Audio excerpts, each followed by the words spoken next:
I was being brought to set in a wheelchair. Like, I couldn't walk that far. So I had to tell everybody. Here are moments in Hollywood that strip away every illusion. Moments when the carefully constructed wall between public persona and private truth comes crashing down. And what you find on the other side is something far more complicated, far more human, and far more surprising than anything you ever expected. What Christina Applegate has recently shared about Ed O'Neill is one of those moments. And once you hear it, you cannot unhear it.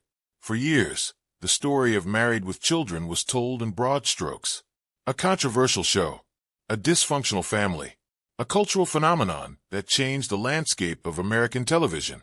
But behind every great story, there is another story, a quieter one, a more personal one, the kind that only surfaces when the people who lived it finally decide the world deserves to know the truth.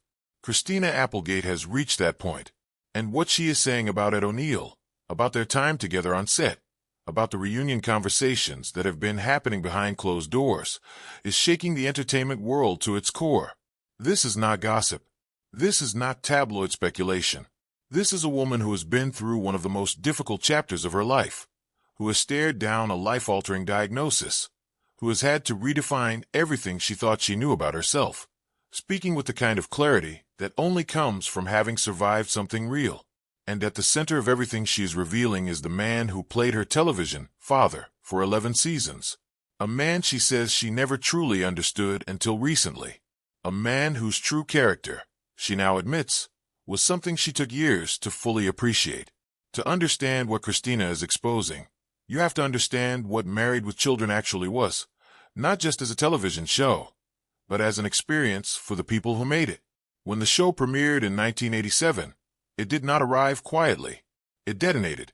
Fox Broadcasting, still a fledgling network, trying to carve out space in a landscape dominated by ABC, NBC, and CBS, needed something bold. What they got was something that made even their own executives nervous. A show about a family that genuinely did not like each other very much.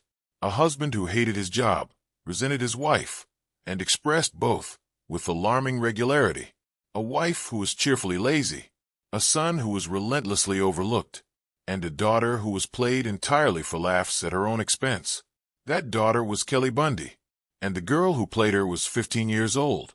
Christina Applegate has spoken in recent years, with a candor she did not always possess, about what it actually felt like to inhabit that character at that age. Kelly was written as a punchline. She was the beautiful, dim-witted blonde whose primary function was to be the object of jokes rather than the subject of real storytelling. And for a teenage girl still forming her sense of self, still trying to figure out who she was separate from the character she was playing, that dynamic created pressures that nobody on the outside could have fully understood. What Christina has recently revealed is that for a long time, she buried those pressures. She smiled through them. She performed her way past them. She did what young actresses in Hollywood have done for generations, which is to say she made it look effortless while quietly absorbing everything it cost her.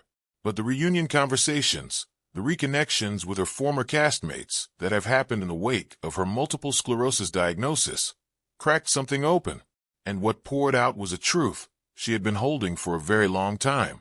The reunion itself was not a formal, televised event with red carpets and press junkets.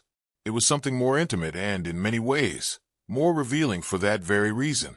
As Christina began to speak more publicly about her life with MS, about the radical restructuring that a chronic illness forces upon you, she also began to reconnect in deeper ways with the people who had known her before she was sick, before she was famous in the way she later became, before she had built the armor that most public figures construct around themselves over years of living under scrutiny.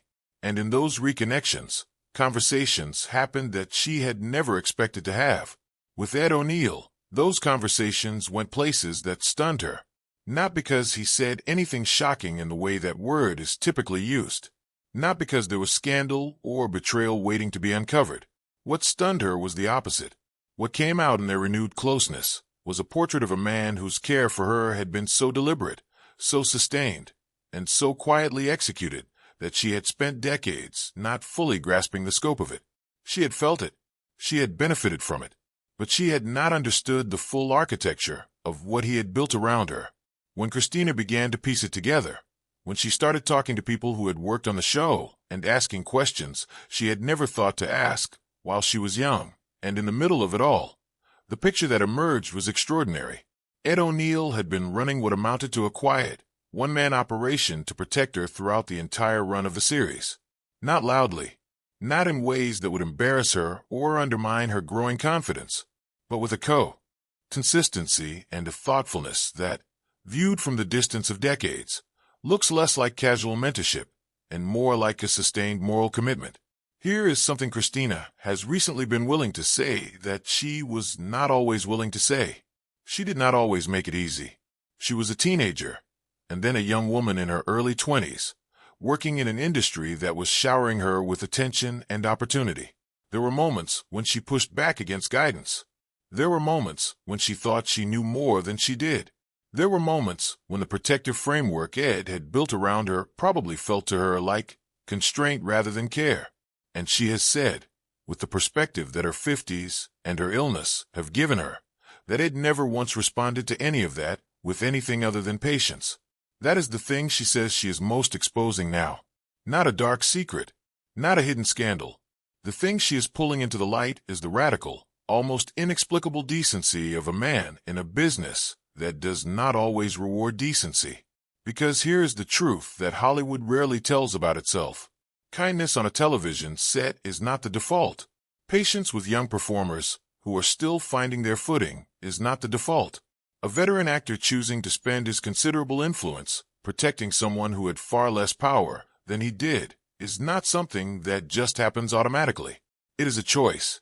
Ed O'Neill made that choice every day for 11 years, and then kept making it for the decades that followed. What makes Christina's recent revelation so powerful is that she is not framing this as a simple gratitude story. She is not standing at a podium and thanking the Academy. She is doing something more complicated and more honest. She is examining, out loud, why it took her so long to see what was right in front of her. Why the people who love us most are sometimes the hardest to fully perceive. Why we often only understand the shape of something after we have had the chance to step away from it and look back. The multiple sclerosis diagnosis changed Christina's relationship with time. That is something she has said in various ways across different interviews and conversations since going public with her illness in 2021. When you receive news that your body is going to be a daily negotiation, when you understand that the future you planned is no longer the future you are going to have, you start doing a particular kind of accounting. You look back at your life, not to mourn it, but to understand it. You try to find the through lines, the relationships that held, the moments that were real versus the moments that only seemed real at the time. Ed O'Neill was everywhere in that accounting. He appeared in memories she had not consciously revisited in years. He appeared not in the dramatic moments, though there were dramatic moments, but in the small ones, the in-between moments, the moments between takes and between seasons and between the version of herself she was and the version she was becoming.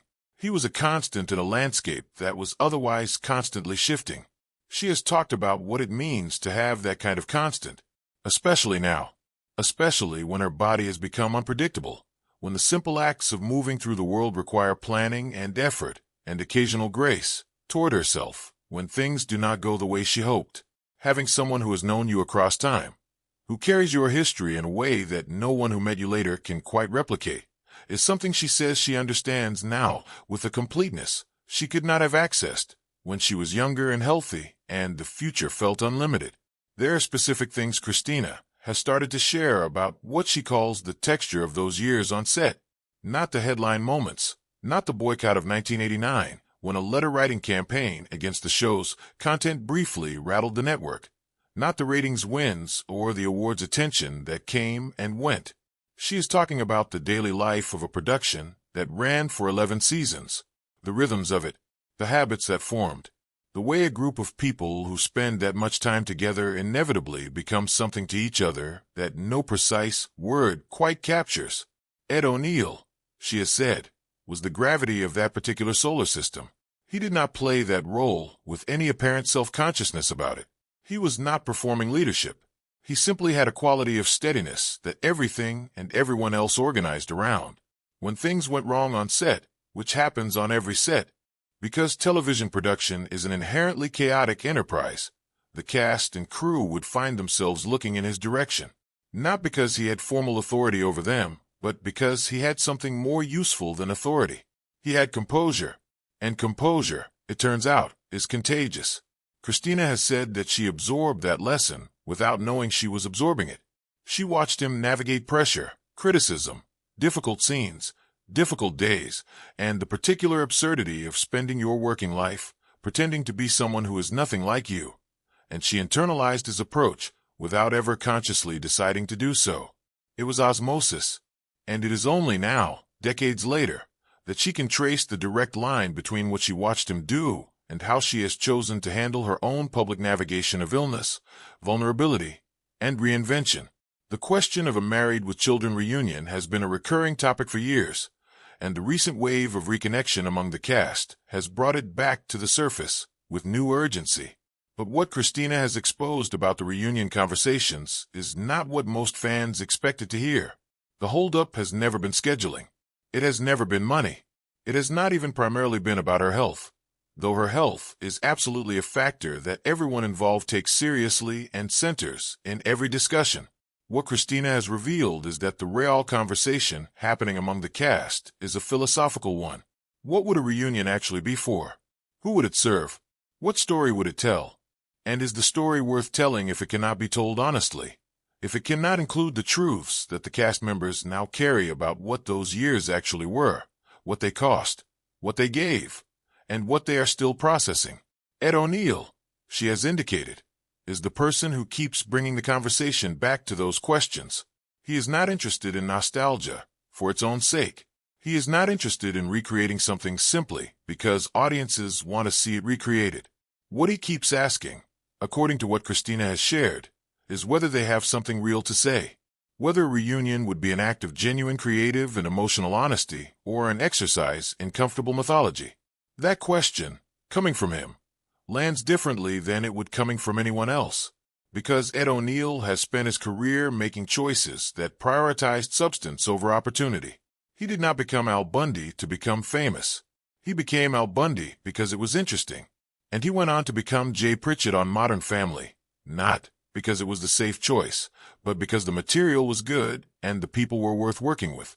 The pattern of his career is not one of a man chasing popularity. It is one of a man who has a consistent, coherent artistic conscience. Christina says that being reunited with that conscience, being in close conversation with it again after years of orbiting it from a distance, has clarified things for her about her own creative values. It has reminded her of what she believes good work is actually supposed to do. And that reminder has arrived at exactly the right moment in her life, when she is figuring out what the next chapter looks like and what she still has to say. What Christina Applegate is ultimately exposing is not a secret in the traditional sense. There's no wrongdoing here. There's no betrayal to unpack. What she is pulling into the open is something rarer, and in some ways more significant. She is exposing the truth that an extraordinarily decent, thoughtful, and quietly influential man was present in her life at every moment when it counted most, and that she is only now fully capable of seeing the whole of it. She is exposing the fact that Hollywood, for all its genuine capacity for damage, also occasionally produces something that functions like a real family, not the performed version that shows up in press releases and award show speeches. A real one, imperfect, complicated, built out of proximity and shared experience and the peculiar intimacy of pretending to be people you are not alongside people you are actually getting to know. She is exposing her own growth, her own capacity, after everything she has faced, to sit with gratitude without flinching from it, to say, plainly and publicly, that a man was good to her in ways that mattered enormously, and that she wants the world to know it, not to construct a myth, but to tell the truth. And she is exposing something about Ed O'Neill that his own careful, self-effacing public persona has always obscured, that beneath the gruff humor and the decades of playing men who express love through bluster and irony, there is a person of genuine warmth and genuine moral seriousness, a person who decided, when it would have been far easier not to, that a 15-year-old girl on a chaotic television set deserved someone in her corner, and who has never stopped being that person. Some stories take a long time to become fully